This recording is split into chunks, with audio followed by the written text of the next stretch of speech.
My wife died 4 years ago. Then I saw her alive on a luxury cruise beside another man. Hello, everyone, and welcome. Before we dive into today's story, I would like to ask you for a quick favor. If you enjoy our content, please subscribe to the channel and click the notification bell so you will always be the first to know when we upload a new video. It only takes a moment, costs nothing, and is one of the best ways to help us continue creating touching and unforgettable stories for you. We truly appreciate your support. Also, we would love to know where you are watching from. Share your city or country in the comments below so we can say hello to viewers from around the world. Thank you so much for being here. Now, without further ado, let us return to our main character and begin today's story. Some ghosts do not haunt the dead. They wait patiently among the living until the truth is finally ready to be seen.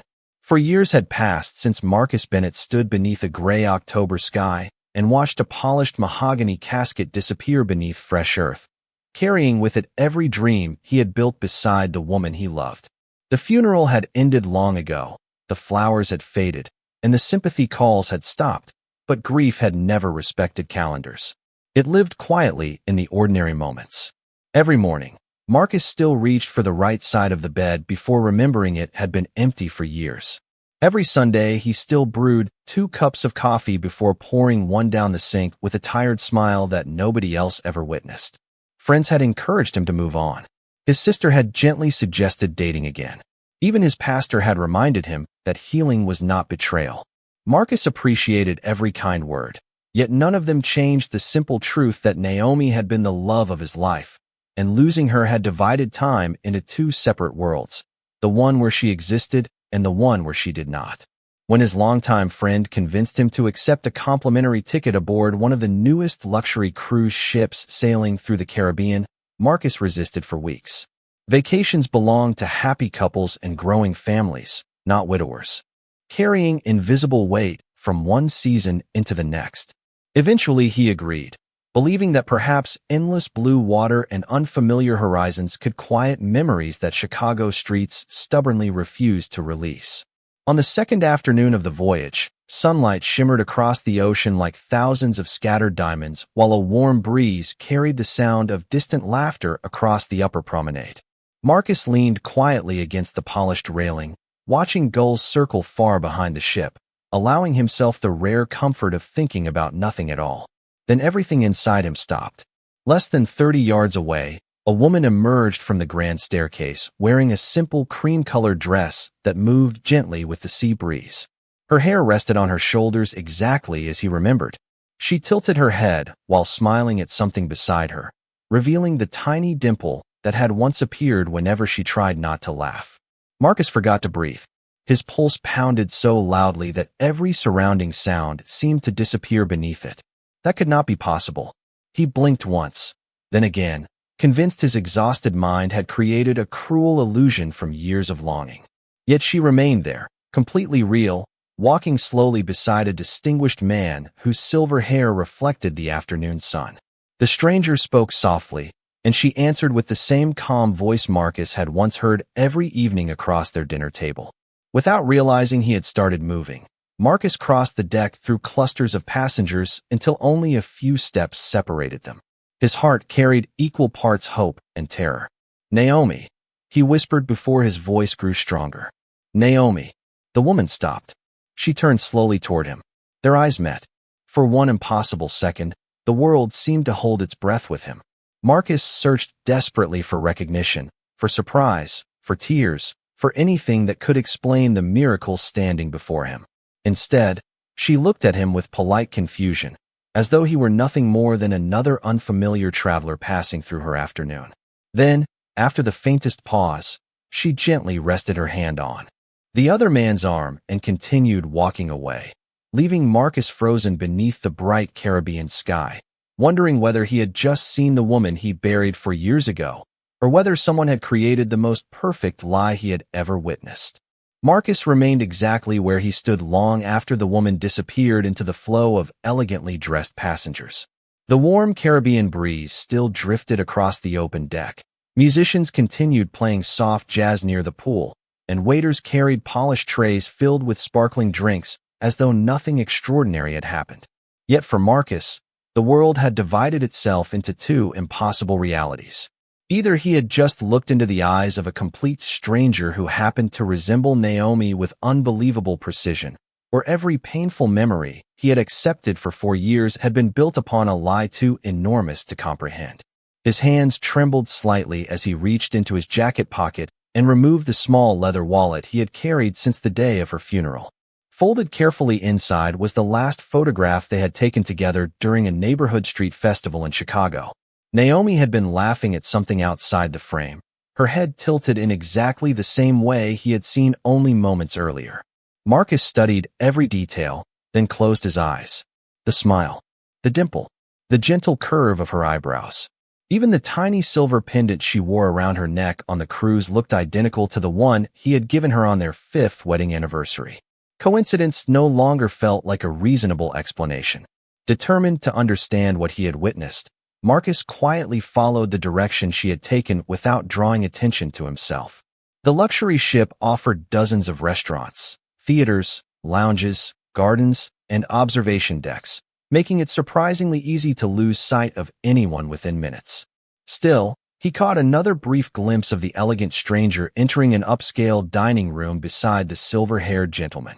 They moved comfortably together, exchanging calm conversation rather than romantic gestures. Nothing about their behavior suggested newlyweds or passionate lovers. Instead, they seemed like two people accustomed to sharing silence as easily as words. Marcus paused outside the entrance, uncertain whether to step inside or protect himself from another crushing disappointment. Before he could decide, the restaurant hostess greeted him with a pleasant smile and asked whether he needed assistance. Trying to sound casual, he nodded toward the couple who had just entered. "Would you happen to know their names?" he asked. The hostess glanced politely across the room before checking a digital reservation tablet. "The lady is listed as Ms. Natalie Brooks," she answered with professional confidence. "She and Mr. Charles Whitmore have a private reservation this evening." Marcus felt his heartbeat stumble. Natalie Brooks. The name meant absolutely nothing to him. He thanked the hostess and walked away, but confusion only deepened with every step. Naomi Bennett had never used another name during their marriage. She had cherished her family history and often joked that she would never trade her maiden name or her married name for anything in the world. As evening settled across the ocean, Marcus wandered through the upper decks searching for another opportunity to see her. Finally, just before sunset, he noticed her standing alone near the bow, gazing toward the endless horizon while the sky turned brilliant shades of orange and crimson. He approached slowly, careful not to frighten her. Before he could speak, she looked directly at him. This time there was no confusion in her expression. For the briefest heartbeat, something unmistakable flickered behind her eyes. Recognition. It appeared as suddenly as it vanished. Her lips parted as though she wanted to say his name, but instead she lowered her gaze, turned quietly away, and disappeared through a nearby doorway, leaving Marcus with a single impossible certainty. She knew exactly who he was, and someone, or something, was keeping her from admitting it. Sleep refused to visit Marcus that night. The gentle rocking of the ship, the distant sound of waves brushing against the hull, and the quiet hum of the engines only made his thoughts louder. He sat alone on the small balcony outside his cabin, staring into the darkness where the ocean met the stars, replaying every second of the encounter again and again. She had recognized him. He was certain of it now. That fleeting expression could not have belonged to a stranger. It was the same look Naomi used to give him whenever she wanted to say something but needed a moment to gather the right words. If she was alive, then everything he had believed for the last 4 years had collapsed in a single afternoon. Shortly after sunrise, Marcus opened the worn leather folder he had packed almost without thinking before leaving Chicago. Inside were the few documents he had never found the strength to throw away. There was the official death certificate issued by the Cook County office, the newspaper clipping describing the tragic boating accident on Lake Michigan, and the folded funeral program with Naomi's smiling photograph beneath the words, "Forever loved, forever remembered." He slowly spread the papers across the small desk inside his cabin. Every document appeared legitimate. Every signature looked authentic. Every date matched his memories perfectly. Yet one detail, almost invisible before, suddenly demanded his attention. The article mentioned that severe weather had prevented investigators from making an immediate recovery and that identification had relied primarily on personal belongings discovered near the accident site. Marcus frowned. He remembered asking questions at the time, but grief had clouded every conversation. The authorities had assured him that the evidence was conclusive. His family had encouraged him to accept the painful reality. He had never imagined there might have been another explanation. Refusing to surrender to uncertainty, Marcus spent the morning quietly observing the passengers listed in the ship's digital activity schedule. He eventually spotted the name Natalie Brooks registered for a private art lecture held inside the observation lounge. Arriving early, he chose a seat near the back, careful to remain unnoticed. 20 minutes later, she entered with Charles Whitmore beside her. Marcus watched every movement. Natalie greeted staff members politely but never lingered in conversation. Charles remained attentive without appearing controlling, quietly scanning the room before taking his seat beside her. They behaved less like a romantic couple and more like people accustomed to following careful routines. During the presentation, Natalie absent-mindedly reached for the silver pendant resting near her collarbone. Marcus felt his chest tighten. Years earlier, Naomi had developed the exact same habit whenever she became nervous or deep in thought. It had always been unconscious, something she never realized she was doing. No stranger could imitate such a deeply personal gesture by coincidence. After the lecture ended, Marcus remained hidden as Natalie, and Charles left through a side corridor reserved for premium guests. As they disappeared around the corner, a member of the ship's guest services team accidentally dropped a leather portfolio near the entrance. Charles quickly picked it up before anyone else could react. For a brief second, the folder opened just enough for Marcus to glimpse an official document clipped inside. Across the top, in bold capital letters, appeared two words that instantly erased every remaining doubt inside him. Witness protection. Before Marcus could move another step, Charles closed the folder, calmly thanked the employee, and continued walking with Natalie, leaving Marcus standing motionless as 1,000 impossible questions flooded his mind. If Naomi had truly been living under witness protection all these years, then someone had wanted the entire world, including her own husband, to believe she had died. Marcus spent the rest of the afternoon pretending to enjoy the cruise while every instinct urged him to chase the truth. The words witness protection echoed through his thoughts with every step he took across the polished decks. They explained everything and nothing at the same time. If Naomi had entered such a program, then someone had deliberately erased her old life, including her marriage. Yet one question refused to leave him alone. Why had she looked at him with recognition before turning away? If she had been ordered to disappear forever, why had that single moment revealed so much emotion? As evening approached, the ship prepared for its formal captain's reception. Passengers gathered beneath glittering chandeliers inside the grand atrium, while a string quartet filled the air with elegant music. Marcus rarely enjoyed crowded social events, but he realized this would be one place where nearly everyone on board would eventually appear. He stood near one of the upper balconies overlooking the reception hall, quietly observing the growing crowd below. Nearly 20 minutes passed before he finally saw Natalie Brooks descending the sweeping staircase beside Charles Whitmore. She wore a deep navy evening gown that reflected the soft lights above, and for an instant Marcus was carried back to another staircase years earlier when Naomi had walked toward him at a charity gala in Chicago wearing that same graceful confidence. Time had changed many things, yet some parts of her seemed untouched. Charles greeted several guests with calm professionalism. A few passengers recognized him and thanked him for his years of public service. Marcus listened carefully until one gentleman warmly introduced Charles to another couple by saying, "He spent decades protecting people who could not protect themselves." The sentence settled quietly inside Marcus's mind. Nothing about Charles suggested deception or selfish ambition. He watched the older man remain attentive to everyone around him, always keeping Natalie within sight without making it obvious. It felt less like possession and more like responsibility. Later that evening, Marcus wandered onto an observation deck where the crowds had faded into peaceful silence. The ocean stretched endlessly beneath a sky filled with brilliant stars. He heard footsteps behind him and turned, expecting another passenger. Instead, Natalie stood several feet away. For a long moment, neither of them spoke. The sea breeze gently moved her hair while tears slowly gathered in her eyes. Marcus took one careful step forward. "You do remember me," he said softly. She closed her eyes as though hearing his voice caused both relief and pain at the same time. When she finally opened them again, the warmth he had known for years briefly returned before discipline replaced it once more. "Please," she whispered, barely above the sound of the waves. "You cannot keep following me." Marcus struggled to steady his breathing. "Naomi, I buried you." The name lingered between them like a forgotten prayer. She lowered her head, and a single tear escaped despite her effort to remain composed. "My name cannot be Naomi here," she answered quietly. "Not anymore." Before Marcus could ask another question, Charles appeared from the nearby corridor. His expression remained calm rather than threatening.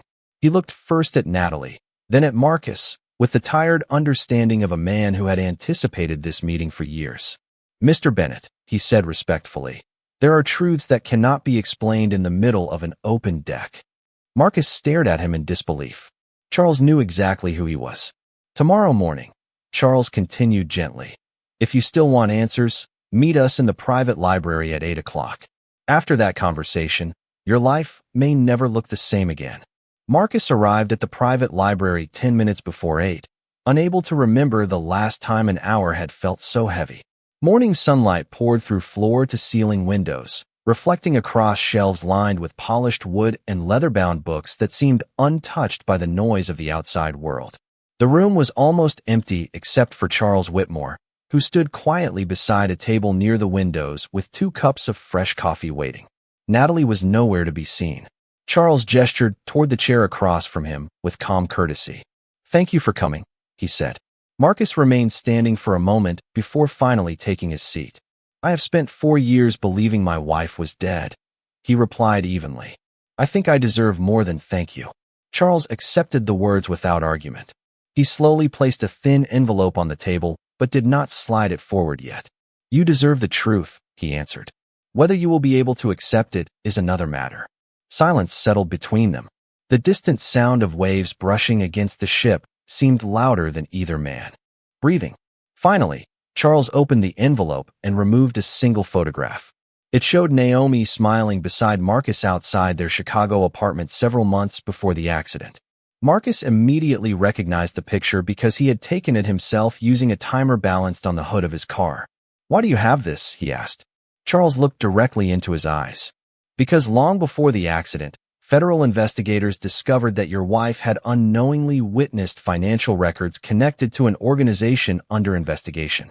She never realized what she had seen until someone began asking questions." Marcus stared without speaking. The explanation sounded impossible, yet every answer fit another missing piece. Charles continued carefully. "She was never accused of anything. She simply possessed knowledge that placed her in extraordinary danger. The investigation reached a point where there were only 2 realistic choices: allow her identity to disappear completely or risk exposing everyone connected to her." Marcus lowered his head, struggling to absorb each sentence. "Everyone connected to her," he repeated quietly. "Including me." Charles nodded once. "Especially you." Before Marcus could respond, the library door opened softly. Natalie stepped inside, carrying no disguise except the new name she had lived beneath for 4 years. The moment her eyes met Marcus's, every careful wall she had built seemed to weaken. She approached slowly until only a few feet separated them. Tears gathered before she spoke. "I wanted to tell you the truth every single day," she whispered. "There was not a birthday, an anniversary, or a Christmas morning when I did not think about calling you." Marcus searched her face for anger, resentment, or regret. He found only exhaustion and sadness that matched his own. "Why did you let me believe you were gone?" he asked, his voice barely steady. Naomi closed her eyes. "Because they convinced me that if anyone believed I was still alive, they would begin looking for the people I loved. They promised me the safest lie was one that everyone accepted completely." Marcus remembered the funeral, the condolences, the endless loneliness, and suddenly understood that she had been mourning too. Before either of them could continue, Charles quietly stood and moved toward the doorway. "You both deserve time," he said gently. "But before I leave, there is one truth neither of you knows yet." He paused with his hand resting on the door. The boating accident that changed your lives was never an accident at all. Marcus remained seated long after Charles left the library, unable to separate memory from revelation. Naomi sat across from him in complete silence, her hands wrapped around a cup of coffee that had already grown cold. For 4 years, he had imagined hundreds of conversations if he were ever granted one impossible chance to see her again. He had rehearsed questions, accusations, even forgiveness. Yet now that she was only a few feet away, none of those carefully imagined words seemed large enough to carry the weight of reality. Naomi finally broke the silence. "Charles told me he intended to explain everything today," she said softly. "I was terrified of this moment, but I also prayed it would come someday." Marcus looked at her with eyes still searching for the woman he had loved before the world had changed. "He said the accident was never an accident," he replied. "What does that mean?" Naomi drew a slow breath before answering. "Several weeks before that day, I attended a financial conference for my company. During one meeting, I accidentally received documents that were never meant for me. At first, they looked like ordinary reports, but investigators later discovered they contained evidence connected to an ongoing federal investigation. I never understood how important those papers were until agents contacted me." Marcus listened without interrupting. Every sentence reshaped another piece of the life he thought he knew. "The authorities believed someone had realized I had seen information that could eventually become evidence," Naomi continued. "They never accused me of doing anything wrong. They only believed I had become vulnerable because I knew something without realizing it." She lowered her eyes for a moment before continuing. "The boating trip was supposed to help me clear my mind. Instead, unusual circumstances during that day convinced investigators that disappearing immediately was the safest option.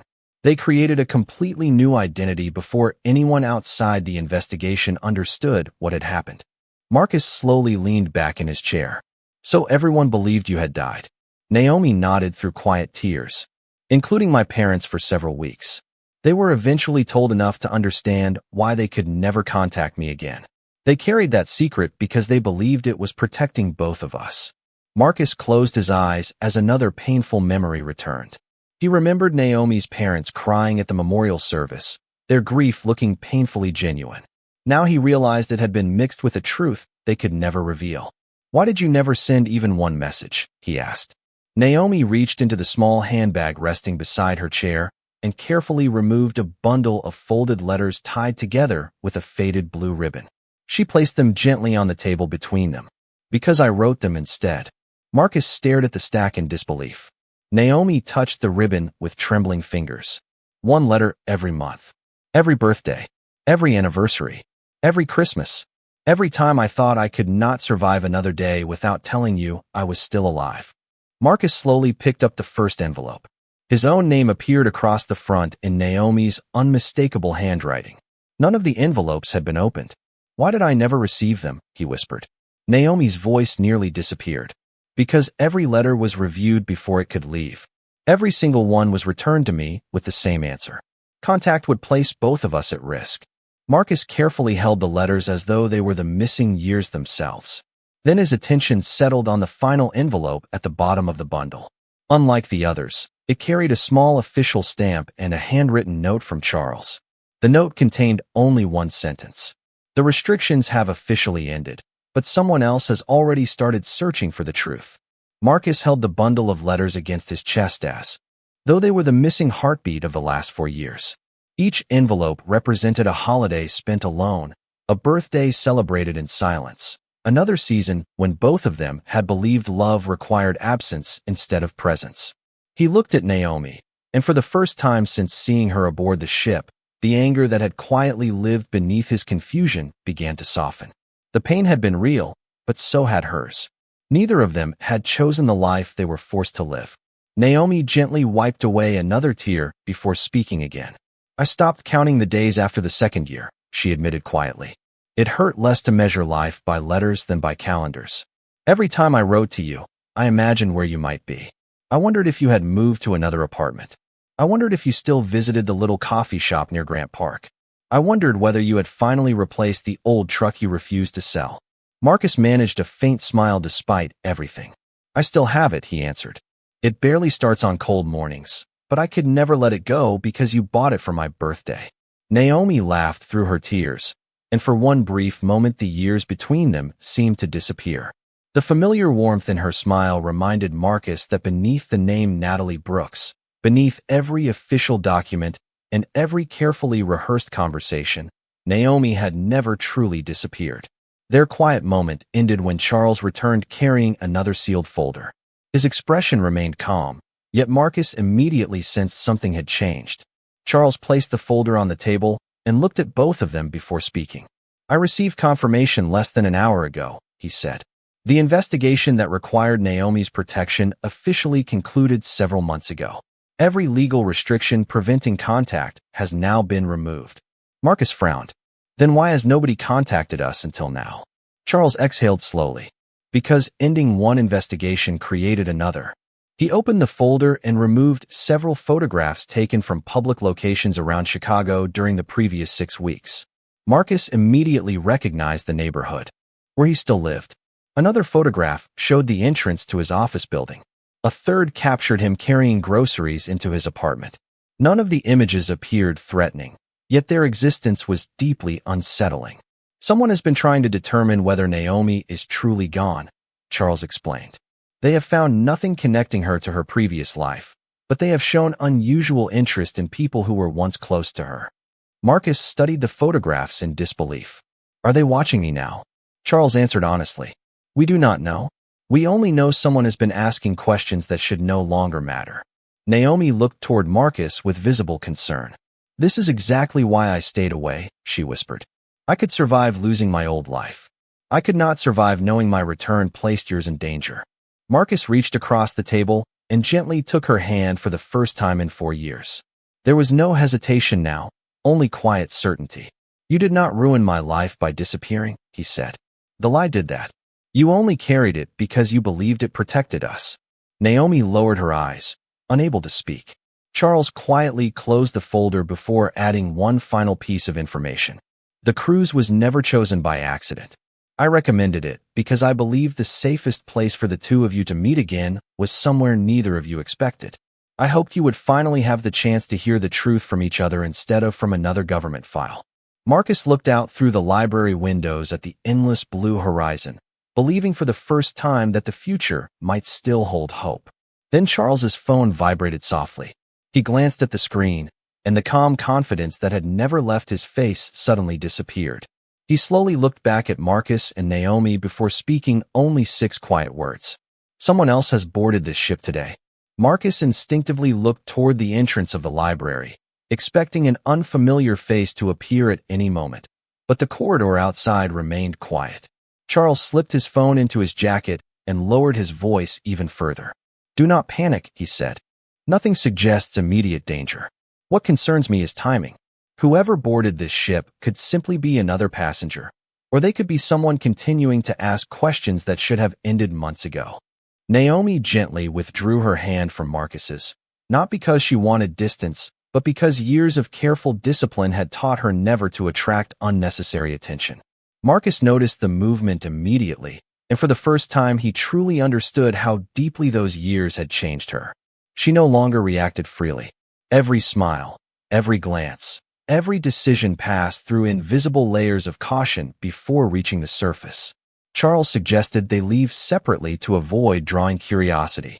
Naomi departed first through a side hallway reserved for guest suites, while Marcus remained in the library for another 15 minutes, pretending to browse travel books before quietly making his way toward the outdoor promenade. As he walked beneath the bright afternoon sun, ordinary vacation scenes surrounded him. Families laughed beside the pool. Children chased one another across the splash deck. Couples leaned against the railings taking photographs of the endless blue sea. The peaceful atmosphere almost convinced Marcus that the frightening conversation had never happened. Yet every unfamiliar face now seemed worthy of a second look.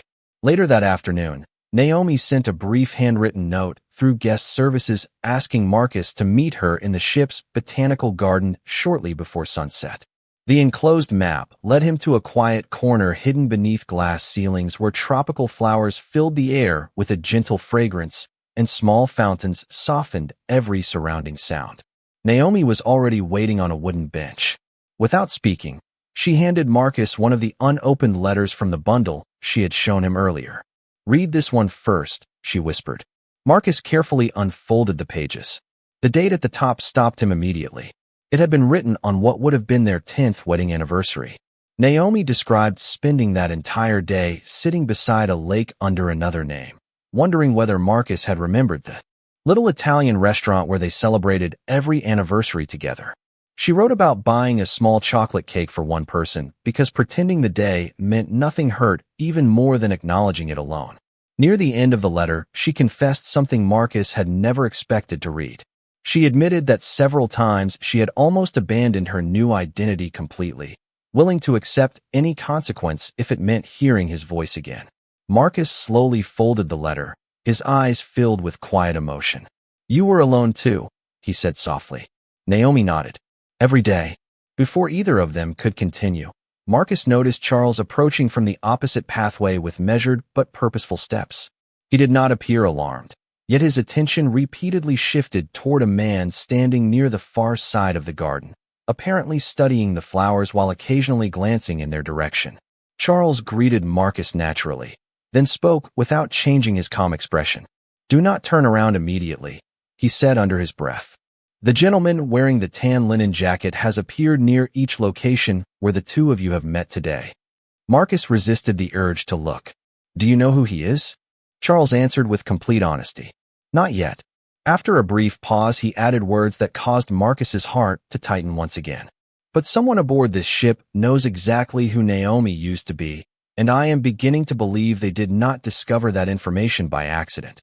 The final evening aboard the ship arrived with a calm sea and a horizon painted in shades of gold as the sun slowly descended beyond the endless water.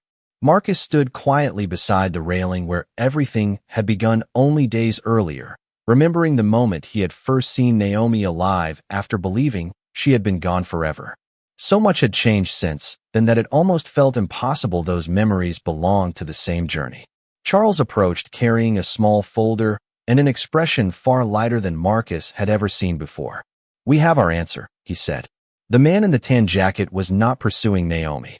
He was an investigator conducting a routine follow-up after receiving an anonymous report suggesting someone under a former protected identity might have been recognized. He never intended harm. After reviewing the facts, he confirmed there is no remaining threat. The investigation is officially closed. Marcus released a breath he had not realized he had been holding. Charles smiled gently before handing Naomi a single document. Across the top were the words she had waited years to read. Her original identity had been legally restored. Natalie Brooks had fulfilled her purpose. Naomi Bennett could finally exist again. Tears quietly filled Naomi's eyes as she looked from the document to Marcus. No dramatic celebration followed. No applause echoed across the deck. Only silence, the steady rhythm of the ocean, and two people trying to understand how life had somehow returned what both believed had been lost forever. Charles shook Marcus's hand warmly. "My work is finished," he said. "The rest belongs to both of you." Without another word, he quietly walked away, leaving them alone beneath the evening sky. Marcus and Naomi slowly wandered toward the bow where very few passengers remained. The sea breeze carried the familiar scent of salt and open water while the first stars appeared overhead. Naomi finally spoke. "I do not expect everything to become normal because the truth has finally come out. For years cannot simply disappear." Marcus nodded. "Neither can 4 years of loving someone you thought was gone." She looked at him with quiet hope mixed with uncertainty. "Do you think there is still a future for us?" Marcus smiled gently before answering. "I do not know what tomorrow looks like. We are not the same people who promised forever years ago. We have both lived lives the other never saw. But I know one thing with complete certainty. I would rather discover who we have become together than spend another 4 years wondering what might have been." Naomi reached into her handbag and removed the final unopened letter she had written only weeks before the restrictions ended. Instead of giving it to Marcus, she slowly tore the envelope in half. Then she folded the pages without reading them again and released them into a nearby recycling container. Marcus looked at her with quiet curiosity. She smiled through tears. "I do not need to write letters to someone I cannot reach anymore." Marcus gently took her hand, not as a man reclaiming the past, but as someone willing to begin again with honesty instead of unanswered questions. As the ship slowly approached its final port the following morning, they stood side by side watching the skyline rise from the distance. They had not defeated grief by pretending it never happened. They had overcome it by finally facing the truth together. Marcus realized that love had never truly disappeared during those lost years. It had simply waited patiently beneath layers of silence until the day both of them were finally free enough to hear it again. Together they stepped onto the dock, not returning to the life they once knew, but walking toward a new one built upon truth, forgiveness, and the quiet understanding that the greatest miracle was never that they found each other again, but that neither of them had ever stopped believing the other was worth finding.